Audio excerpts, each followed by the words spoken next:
Alright, what's up YouTube? So today we're going to talk about the coronavirus. I'm sure if you haven't heard about it, if you haven't been keeping up with it for the last few weeks, I'm sure you've heard about it the last 24 to 36 hours.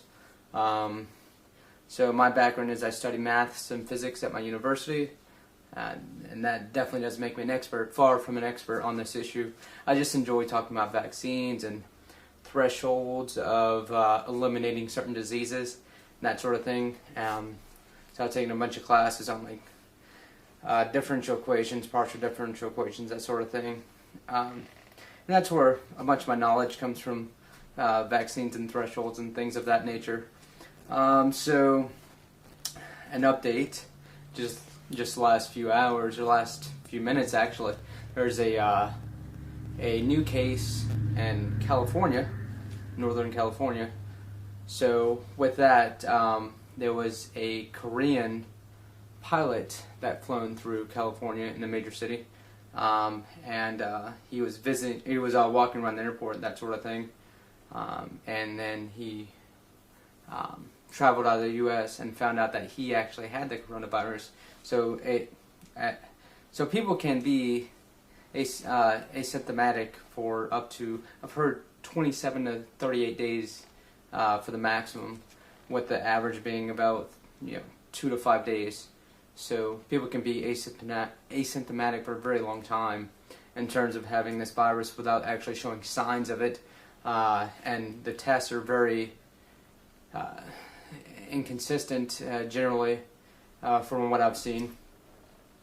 Even tests performed by the CDC, where they've actually released a guy in California because he passed the test, suggesting that he did not have the virus, and then they rechecked the results and ended up finding out that he did. So, new case in California, person-by-person contact. As far as I know, we don't know which person it came from, but in the next few days there could be some more cases from that Korean pilot. There's up to 83 new cases on Long Island and New York, near New York City. So, this, as we see in Italy, South Korea, and Iran, this can spread rather quickly over just 24 to 72 hours, around that time frame. It can go from just a few cases where you don't know where these cases arrived from to just increasing dramatically, where we have over 1,000 cases in South Korea. So to go over some of the numbers, let's see. So I'm looking at the last 4 days. We went from 1,626 confirmed cases to 3,127, which is an increase of over 92.3% in 4 days, and confirmed cases outside of China. I'm specifically outside of China, and I'll add a note there in a sec. So outside of China, we went from 626 to 3,127 cases in 96 hours. Went from 16 confirmed deaths to 56, so 92.3% increase, just over that, in confirmed cases outside of China, and 250% increase in confirmed deaths by the coronavirus. And that's an average increase of confirmed cases of about 18% per day. So you can see it increases exponentially, which is rather alarming. So with that being said, we have a mortality rate, counting China, of just over 3%. The CDC said a few weeks ago that they believe it's closer to 1%. So with that being said, we have about 2,800 deaths. 1%, that means that we would actually have, instead of about 80,000 cases, we would actually have about 280,000.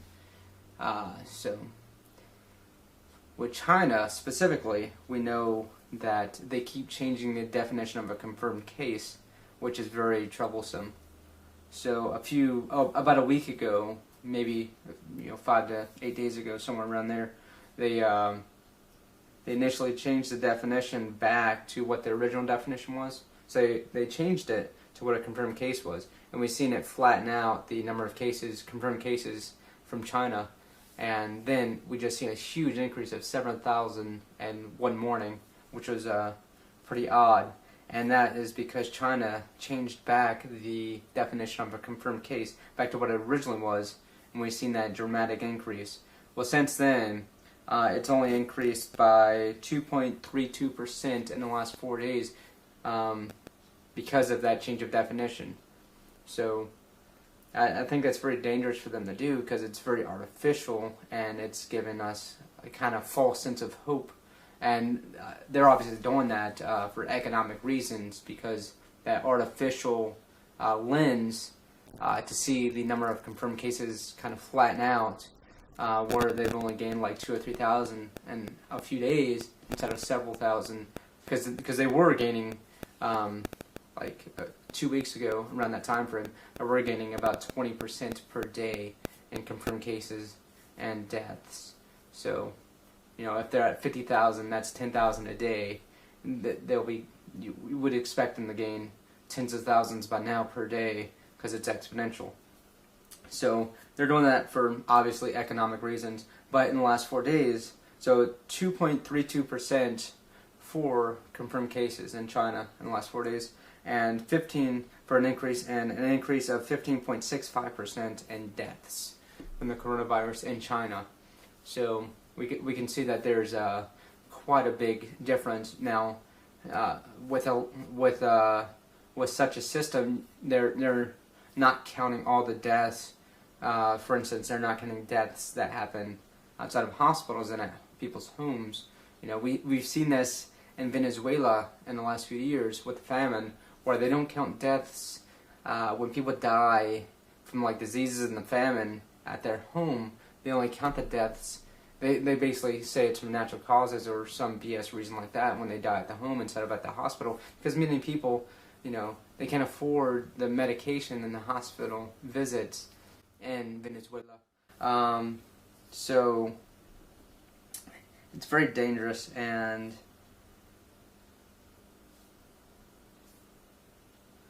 it's very troublesome, because they're not counting these cases, and they're kind of closing, just like Venezuela and China. They're kind of closing their the facts, which China is disgusting, and how authoritarian they are generally. It took leakers to basically push out the facts of what's really going on. China knew about this weeks in advance before it made the public eye outside of China. So, you know, they're so restrictive on free press and that sort of thing. It's truly disgusting. So I wouldn't trust China's numbers at all, since they keep changing the definition. But even so, we still see the number of deaths in China go up dramatically. Not as dramatic as we're seeing outside of China, because you know, we can have a little bit more hope in those numbers. Now, obviously, as I said before, this is my first YouTube video, but I've been talking about this for quite a while. This coronavirus for the last month and a half. It takes a while for that mortality rate to kind of catch up with the rate of spread of that disease, or that virus, the coronavirus. So we should expect the mortality rate to increase outside of China as it starts catching up. So you know, it's increased dramatically, but there's likely thousands of people that have it right now that are asymptomatic and that don't know. It could be spreading, that likely are. You know, many of them are likely spreading it to other people, like I said about the Korean pilot who was at the California airport. So, you know, who knows what's going to happen, but the best you can do right now is prep before it gets to your town. And I might do a few videos about that, but right now I'd say tend to think of a few different cases. Worst case scenario, what you expect. Best case scenario. Best case scenario is doesn't happen in your town, you're good to go. Worst case scenario is you catch it, and you want to plan what you're going to do if you do catch it. That means medication, you know, fluids, calorie intake, but definitely medication and fluids are necessities.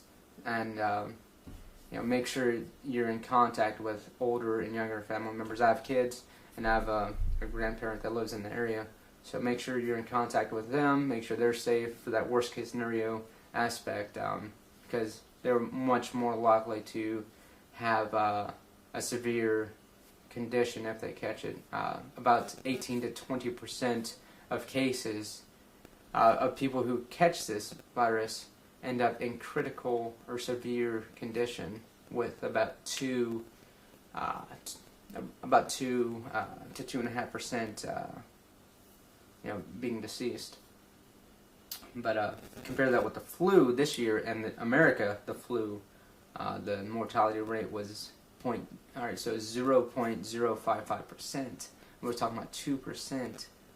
So that's a dramatic increase. We're talking over 40 times the amount, which is pretty disgusting. But I'd like to talk about this more because I find it massively interesting, this whole situation, even though it's sad. Experts have said that up to 60% of the world are going to catch this virus, and the CDC, in America, is saying it's not about if you catch, or if it spreads massively and significantly throughout the U.S., it's when. And they're saying that it's going to take 12 to 18 months for a vaccine, and that's key because they're actually a lot of people, experts, are expecting this to be an annually thing now, kind of like the flu, expecting it to start to peak in April and then die down soon after. So that's going to be significant if this is annual, and it's, let's say, it infects 50% of the population on Earth this season. I mean, obviously, if we know about it ahead of time, we can maybe prepare better, even if we don't have the vaccine prepared in the middle of next winter of next year, which is about when it actually started about the beginning of winter this year, about December, late December, maybe mid-December.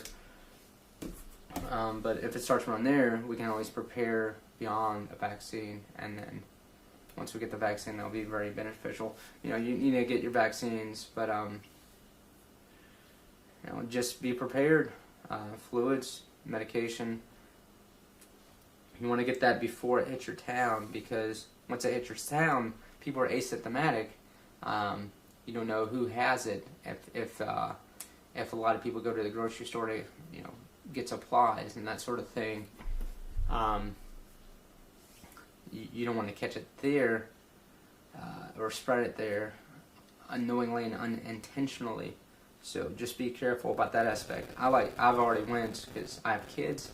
I am planning to position myself to where, if it enters this region of the country, I'm able to quarantine the family with plenty of calories, but I'm also able to react if we do get it. I got, medication for the kids, and, Casey and I.